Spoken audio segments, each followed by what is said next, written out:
오늘 본문은 지난 주일에 솔로몬 재판 이야기와 더불어 제가 참 좋아하는 말씀입니다. 이렇게 소개를 하면 사람들은 의아하게 생각합니다. 오늘 본문이 그렇게 은혜스러운 말씀인가? 병 고침 이야기도 아니고 기적 이야기도 아닌데? 라고 여기기 때문입니다. 그렇습니다. 오늘 본문은 병 고침 이야기도 아니고 기적 이야기도 아니지만 제가 단언하건대 여러분도 오늘 설교 말씀을 듣고 오늘 본문을 이해하고 나면 아마도 여러분의 인생 말씀으로 여기면서 어려울 때마다 이 말씀을 붙들게 될 줄을 믿습니다. 신명기는 잔소리와 같은 책입니다. 이 세상에서 제일 잔소리를 많이 하는 사람들은 어머니입니다. 감기 조심해라, 따뜻하게 입어라, 꼭꼭 씹어 먹어라, 차 조심해라. 이미 알고 있는 이야기를 또 하고 또 하고 또 합니다. 그런데 사실은 어려서부터 많이 듣는 이런 어머니들의 잔소리는 그만큼 중요하기 때문에 자꾸 이야기를 하는 것입니다. 신명기는 출애굽기나 민수기에서 모세가 이스라엘 백성들에게 이미 했던 이야기입니다. 그 이야기를 신명기에서 또 하고 있는 것입니다. 그렇다면 신명기에 있는 내용들은 어떤 말씀이기에 한 번 더 반복한다는 뜻이 되는 것입니까? 그렇습니다. 중요하기 때문에 또 이야기하는 것입니다. 오늘 본문은 출애굽기 21장에 똑같은 내용이 이미 기록이 되어 있습니다. 그런데 오늘 신명기에서 모세가 다시 한번 말씀을 하고 있습니다. 왜 그렇습니까? 잊어버렸을까 봐 그런 것입니다. 잊어버리면 안 되는 내용인데 잊어버렸을까 봐 다시 말씀하고 있는 것입니다. 오늘 본문 12절 말씀 한번 보시기 바랍니다. 12절 말씀 같이 읽습니다. 내 종족 히브리 남자나 히브리 여자가 내게 팔렸다 하자. 만일 6해 동안 너를 섬겼거든 7째 해에 너는 그를 놓아 자유롭게 할 것이요. 아멘. 히브리 사람들이라는 말은 이스라엘 백성들을 가리키는 시대적인 표현입니다. 그들은 아무개라고 하는 주인의 종이기에 앞서 누구의 백성인가 하면 하나님의 백성입니다. 이것이 히브리 사람들의 근본적인 전제 사항입니다. 그래서 하나님의 백성인 히브리 사람이 같은 동족인 히브리 사람에게 종으로 팔리게 될 경우 그는 6년 동안 주인을 섬길 것이요 7년째는 자유인이 되게 하라는 하나님의 명령입니다. 그렇다면 여러분 생각에는 하나님께서는 기본적으로 노예제도를 승낙하시는 분이라고 여겨지십니까? 아니면 노예제도를 없게 하라는 분으로 여겨지십니까? 이스라엘 백성들은 애굽에서 400년 동안 끔찍한 노예로 살았습니다. 그래서 노예가 얼마나 고통스러운 신분인가를 알고 있습니다. 때문에 그들 폐부 깊숙한 곳에 본성적으로 자리 잡은 사상은 자유에 대한 목마름이요 자유에 대한 갈망입니다. 그런 마음을 익히 알고 있는 처지니까 같은 종족 히브리인이 종으로 팔려 6년을 봉사하거든 7년째는 아무 조건 없이 자유하게 하라는 말씀입니다. 이것은 하나님께서 기본적으로 노예제도를 인정하지 않으시는 것입니다. 그러나 인간의 삶에는 어쩔 수 없이 가난과 억울함과 예상치 못한 사건, 사고가 발생합니다. 그래서 종으로 팔리게 되는 인생의 어려운 시기가 있더라는 것입니다. 그것을 아시는 하나님께서는 어떤 이유로든 6년 이상 영원히 종살이하는 것만큼은 막기 위해서 오늘의 율법과 제도를 정해 놓으신 것입니다. 자유가 얼마나 소중한 것인지 알고 있는 사람들하고 이야기를 할 때는 한마디만 해도 딱 알아듣기 때문입니다.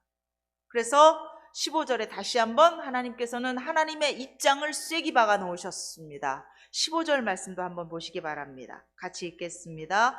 너는 애굽 땅에서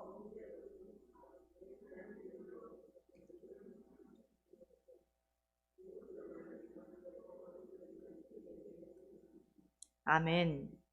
하나님께서 노예제도에 대해서 근본적으로 반대하시는 것이 분명히 나타납니다. 그런데 그 다음부터가 어렵습니다. 6년 종살이를 하는 동안 주인이 남자 종에게 아내를 얻어줄 경우가 있습니다. 그러면 그 사이에서 자녀가 태어납니다. 그러나 6년 열심히 주인을 섬긴 그 결혼한 남자 종은 7년째 면제년에 자유의 몸이 되어 나아갈 때는 혼자서 나가야 한다는 것입니다. 자유의 몸이 될 때 혼자서 나가야 합니다. 아니, 그런 법이 어디 있습니까? 인간적으로 너무합니다. 가족을 갈라놓다니 라고 생각이 된다면 여러분은 주인의 입장이 아니라 제3자의 입장에 서는 것입니다. 출애굽기에서는 분명히 주인이 짝지어준 그 종의 아내나 그 사이에서 태어난 자녀는 주인의 소유라고 명시되어 있습니다. 그래서 주인들은 남자 종들이 결혼할 때가 되거나 어느 여인을 사랑하여 결혼시켜 달라고 할 때 흔쾌히 결혼을 시켜줍니다. 그 결과로 결코 주인에게 불리한 상황이 생기지 않기 때문입니다. 만약 7년째 면제년에 그 결혼한 종이 자기 아내나 자녀들을 다 같이 데리고 나갈 수 있는 법이 있다고 한다면 주인이 자기 돈을 들여서 여자 종을 사서 남자 종에게 짝지어주는 그런 선한 인정을 베풀기가 쉽겠습니까? 안 하겠습니까? 안 할 경우가 많습니다. 그러면 남자 종들은 결혼도 못하고 사는 신세가 되는 것입니다. 그래서 어떤 일이 생깁니까? 16절, 17절 말씀 보겠습니다. 16절, 17절 같이 읽습니다. 종이 만일 너와 내 집을 사랑함으로 너와 동거하기를 좋게 여겨 내게 향하여 내가 주인을 떠나지 아니하겠노라 하거든 송곳을 가져다가 그의 귀를 문에 대고 뚫으라. 그리하면 그가 영구히 내 종이 되리라. 내 여종에게도 그같이 할지니라. 아멘. 6년 종살이를 하는 동안 사랑하는 여인과 결혼을 하고 자녀를 낳은 남자 종은 7년 면제년이 가까워 오면 가까울수록 시름이 깊어갑니다. 자유인이 되고 싶은 마음은 간절하지만 사랑하는 아내와 자녀들을 놔두고 갈 수는 없는 노릇입니다. 그래서 참 가슴 아픈 고백을 하는 것입니다. 종이 만일 너와 내 집을 사랑함으로, 종은 주인의 집을 사랑한다라는 고백을 해야 하는 것입니다. 그러나 상식적으로 종과 주인의 관계가 그렇게 막 사랑이 샘솟듯 쏟아날 수 있는 그런 관계입니까? 군대 간 아들이 날마다 제대할 날을 손꼽아 기다리는 것처럼 6년을 하루하루 날짜를 사선으로 그어가면서 자유인이 될 날만을 손꼽아 기다리며 살 것입니다. 그런데 갑자기 웬 주인에 대한 사랑 고백입니까? 이것은 주인에 대한 사랑 고백이겠습니까? 아니면 자기 아내와 자식들에 대한 사랑 고백이겠습니까? 물어볼 것도 없이 주인의 소속으로 되어 있는 자기 아내와 자녀들에 대한 사랑 때문에 어쩔 수 없이 내가 주인의 집을 사랑합니다라고 고백하는 것입니다. 그래서 내가 영원히 주인을 떠나지 않겠습니다라고 결정을 내린 것입니다. 그러면 주인은 송곳을 가져다가 그 남자 종의 귀를 자기 집 문에 대고 뚫는 것입니다. 왜 문에 대고 귀를 뚫겠습니까? 여러분 출애굽기에서 들어보셨지요? 문이라고 하는 것은 집의 끝입니다. 바깥 세상과 연결되어 있는 마지막 정점이 문입니다. 문을 열고 나가야만 바깥이 나오는 것입니다. 반대로 바깥 세상의 입장에서는 안으로 들어갈 수 있는 첫 번째 통과물이 문입니다. 즉 문은 집과 세상을 가늠하는 기준점이 되는 것입니다. 그래서 예배당 문을 열고 나가면 우리는 세상을 향해 나가는 것입니다. 한 사람으로 나가는 것이 아니라 한 성도로 나가는 것입니다. 그러므로 성도가 어느 집이든 그 집 문을 열고 들어가면 그 집으로 들어갈 때 그 문화 속으로 들어가는 것입니다. 그 집에 들어가서 그러므로 성도는 무엇을 해야 합니까? 복음의 파수꾼의 역할을 해야 하는 것입니다. 옛날 믿음의 선배들이 믿지 않는 집에 들어가기 전에 문고리를 잡고 기도했던 이유가 바로 여기에 있습니다. 하나님, 제가 지금 문화가 다른 곳으로 들어가고 있습니다. 제 믿음을 지켜 주시옵소서 기도했던 이유가 바로 그것입니다. 남자 종의 귀를 주인집 문에 대고 뚫으면 이제 영원히 이 문 밖을 나가서 자유인이 되지 않겠다는 징표를 남기는 것입니다. 여러분 생각에는 이 결정이 잘한 결정입니까? 잘못한 결정입니까? 이 결정을 하는 날이 슬픈 날이겠습니까? 기쁜 날이겠습니까? 그리고 이 종에 관한 이야기가 오늘 이 시대를 사는 우리들에게는 도대체 무슨 연관성이 있기 때문에 성경은 우리로 하여금 읽고 은혜를 받으라고 하느냐는 것입니다. 그래서 성경은 어느 한 부분만 읽으면 우리는 하나님에 대해서 오해하기가 쉽고 낙심하기가 쉽습니다. 하나님의 의도를 온전히 이해하기 위해서는 구약도 읽어야 하지만 신약도 읽어야 하고 앞부분도 읽어야 하지만 뒷장도 읽어야 합니다. 신명기 23장 15절 16절에는 아주 기가 막힌 말씀이 나와 있습니다. 주보 뒷면을 한번 보시기 바랍니다. 주보 뒷면에 보면 약자보호법이라고 해서 신명기 23장 15절 16절 말씀이 적혀 있습니다. 주보 뒷면, 제일 뒷면 찾으셨습니까? 약자보호법이라고 되어 있는 신명기 23장 15절 16절 말씀을 같이 한번 읽어보겠습니다. 종이 그의 주인을 피하여 내게로 도망하거든 너는 그의 주인에게 돌려주지 말고 그가 내 성읍 중에서 원하는 곳을 택하는 대로 너와 함께 내 가운데에 거주하게 하고 그를 압제하지 말지니라. 아멘. 이것도 분명히 하나님의 말씀이신 신명기의 법입니다. 도망한 종에 대한 하나님의 명령입니다. 종이 그 주인을 피하여 내게로 도망하거든. 여기서 너는 누구입니까? 그렇습니다. 제3자를 가리킵니다. 저와 여러분과 같은 제3자를 가리키는 말입니다. 그래서 이 말씀은 제3자들에게 해당하는 제3자법입니다. 원칙을 따지자면 도망한 종이니까 붙잡아다가 그 주인에게 돌려주는 것이 맞습니다. 이 종이 도망을 쳤다는 것은 6년의 기간을 아직 안 채웠다는 이야기가 됩니다. 법규를 어겼다는 것입니다. 그런데 그랬을지라도 제3자인 너는 그를 붙잡아다가 주인에게 돌려주지 말고 그를 오히려 내 이웃같이 여기고 한 공동체로 보호하라. 이렇게 하나님께서 말씀하고 계십니다. 아니 이런 놀라운 장치를 해놓으시다니 우리 하나님은 참 묘수가 많으신 분이십니다.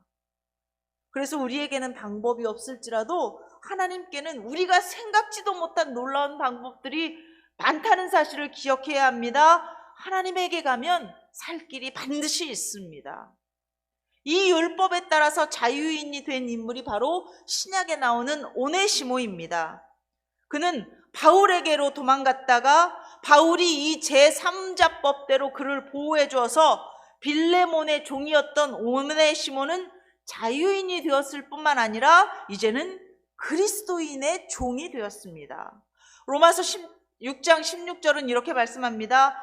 너희 자신을 종으로 내주어 누구에게 순종하든지 그 순종함을 받은 자의 종이 되는 줄을 너희가 알지 못하느냐? 혹은 죄의 종으로 사망에 이르고 혹은 순종의 종으로 의에 이르느니라. 오네시모는 의에 이르게 되었습니다.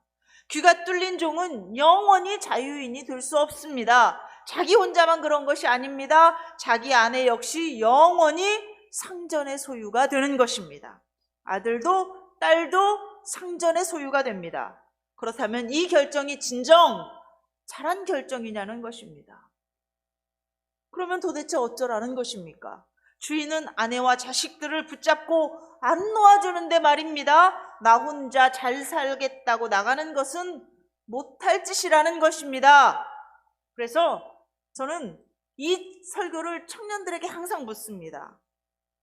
어떻게 하는 것이 잘하는 것이겠습니까? 그러면 청년들은, 제가 물어본 청년들은 지금까지 단 한 사람도 예외 없이 이렇게 대답을 합니다. 다 같이 도망쳐야 합니다. 무엇을 믿고 무엇을 붙잡고 도망쳐야 합니까? 신명기 23장 15절 16절 말씀을 붙들고 앞으로 나아가야 한다는 것입니다. 다시 한번 읽어보겠습니다. 주보에 있는 말씀, 신명기 23장 15절 16절입니다. 종이 그의 주인을 피하여 내게로 도망하거든 너는 그 주인에게 돌려주지 말고 그가 내 성읍 중에서 원하는 곳을 택하는 대로 너와 함께 내 가운데에 거주하게 하고 그를 압제하지 말지니라. 아멘. 어떤 것이 진짜 내 아내를 사랑하는 방법이며 어느 길이 진짜 내 자식들을 사랑하는 길이겠습니까? 이 땅에 사람으로 태어나서 단 한 번도 내가 하고 싶은 일에 대한 꿈도 소망도 비전도 품어보지 못하고 평생을 종살이하는 인생, 이것이 아비된 자로서 자식에게 물려줄 유산이어야 하겠느냐는 말입니다. 진짜 사랑하는 아내이고 진짜 사랑하는 내 아들, 내 자식이라면 어떻게 하는 것이 맞습니까? 그 영원한 속박의 관계로부터 온 가족이 빠져나오는 것이 맞습니다. 하나님이 분명히 하신 이 말씀을 붙들고 용기를 내고 지혜를 발휘하여 발이 부르트더라도 밥을 굶더라도 어떻게 하든 하나님의 말씀이 선포된 곳으로 찾아가야 한다는 것입니다. 왜 모세는 신광야에서 이미 선포된 이 말씀을 또다시 요단 저쪽 아라바 광야에서 온 백성들을 모아놓고 잔소리처럼 또 선포하고 있느냐는 것입니다. 모르는 사람이 아무도 없어야 하기 때문입니다. 살다가 무슨 일이 생겨서 피치 못하게 종으로 팔리게 될 때 이 말씀을 알고 있으라는 것입니다. 제3자들도 이 말씀을 알고 있어야 도와줄 수 있지 않겠습니까? 주인 역시 이 말씀을 알고 있어야 도망친 종을 잡겠다고 헛수고하지 않을 것입니다. 지금 당장은 손해를 보는 것 같아서 분통이 터질지라도 더 무서운 하나님의 말씀이 있기 때문에 두렵고 떨리는 마음으로 순응하게 되는 것입니다. 여러분이 잘 아시는 다윗과 요나단에게 이 말씀을 한번 적용해 보겠습니다. 요나단은 아버지 사울 왕이 하나님에 대하여 거역하고 있다는 것을 알고 있었습니다.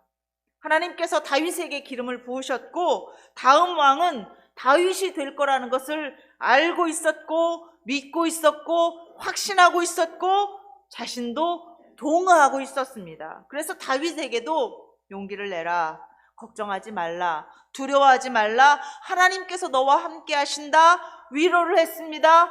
진심이었습니다. 다윗을 향한 요나단의 사랑은 진실이었고 지극했습니다. 그러나 요나단은 항상 어느 자리로 돌아가느냐 하면 아버지에게로 돌아갑니다. 사울왕에게로 돌아갑니다. 결코 다윗과 함께하지 않습니다. 왜 그렇습니까? 사랑하는 아내와 사랑하는 아들이 아버지 사울왕의 왕국에 그곳에 살고 있었기 때문입니다. 그래서 하나님의 뜻이 아무리 다윗에게 있다는 것을 알아도 요나단은 자기 가족들이 있는 왕궁으로 돌아갔던 것입니다. 다윗과 함께 갈 수가 없었습니다. 아버지 뜻에 동의하지는 않지만 아들이니까 어쩔 수 없이 아버지와 함께 그 길을 가는 것이 맞다고 여러분 생각하십니까? 그래서 그 결과 어떻게 되었습니까? 요나단은 사울 왕과 함께 길보아 산에서 처참하게 전사했습니다. 그러면 그 다음에 요나단의 가족들은 어떻게 되었겠습니까? 성경에서는 요나단의 아내가 죽었는지 살았는지에 대해서도 언급하지 않습니다. 요나단의 아들 무비보셋은 유모가 급히 안고 도망하다가 잘못하여 떨어뜨리는 바람에 두 다리를 못 쓰는 장애인이 되었습니다. 그 후 무비보셋은 다윗을 죽이려고 했던 사울왕의 손자였던 까닭에 로드발이라고 하는 풀 한 폭이 나지 않는 땅에서 꽁꽁 숨어 살았습니다. 그것도 마길이라는 사람의 집에 얹혀 살면서 무비보셋 자기 입으로 고백하기를 죽은 개와 같이 살았다고 말하고 있습니다. 이것이 아버지가 죄를 짓고 있다는 사실을 알면서도 부자지간의 정에 이끌려 요나단이 믿음으로 결단하지 못했기 때문에 생긴 일입니다. 요나단은 가족들과 함께 죄의 길에서 떠났어야 합니다. 아무리 아버지라고 해도 그 죄악의 길에서 같이 서 있으면 안 되는 것입니다. 왜요? 사랑하는 내 아들, 사랑하는 내 아내를 죽은 개와 같이 살게 해서는 안 되기 때문입니다. 물론 마음이 안 아플 수가 없습니다. 남이 뭐라고 해도 아버지는 아버지였으니까. 그러나 요나단이 착하고 효자라서 떠나지 못한 것이라고 이해하기에는 자기 아들 무비보셋이 겪어야 하는 그 인생이 너무나 처참했다는 사실을 우리는 기억해야 합니다. 마태복음 10장 37절은 우리에게 이렇게 분명히 말씀합니다. 아버지나 어머니를 나보다 더 사랑하는 자는 내게 합당하지 아니하고 아들이나 딸을 나보다 더 사랑하는 자도 내게 합당하지 아니하며 또 자기 십자가를 지고 나를 따르지 아니하는 자도 내게 합당하지 아니하니라. 자기 목숨을 얻는 자는 잃을 것이요 나를 위하여 자기 목숨을 잃는 자는 얻으리라 말씀하셨습니다. 히브리인 종은 아무리 종이라고 해도 함부로 죽이지 못합니다. 이방인이 아니라 하나님의 백성이기 때문입니다. 그렇다면 귀 뚫린 종이 되어도 영원한 종이 되는 것이고 도망가다 주인에게 붙잡혀도 영원히 종이 되는 것입니다. 결과가 같습니다. 더 이상 나빠질 결과가 없습니다. 그런데도 자유를 찾아 도전을 안 한다는 것은 믿음이 없는 것입니까? 용기가 없는 것입니까? 지혜가 없는 것입니까? 다 없는 것입니까? 다 없는 것입니다. 하나님의 말씀과 약속이 있지 않습니까? 신명기 13장 15절 16절 이 말씀이 있지 않습니까? 종이 그의 주인을 피하여 내게로 도망하거든. 여기서 너에 해당하는 사람들은 제3자들입니다. 하나님의 말씀을 알고 있는 사람들이 도와줄 준비를 하면서 기다리고 있지 않습니까? 그렇다면 이 선한 도전을 왜 하지 않느냐는 것입니까? 구약에서는 히브리 종이 가족을 데리고 도망하여 자유인이 되는 일에 실패할 수도 있고 성공할 수도 있습니다. 그럼에도 불구하고 말씀을 붙잡고 도전하는 길만이 자유인이 되는 길입니다. 그런데 놀랍게도 신약에서는 말씀을 붙잡고 살면서 실패할 확률은 제로입니다. 왜냐하면 혹여라도 실패하여 죄의 종이 되지 않도록 하나님의 아들이신 예수님께서 직접 오셨기 때문입니다.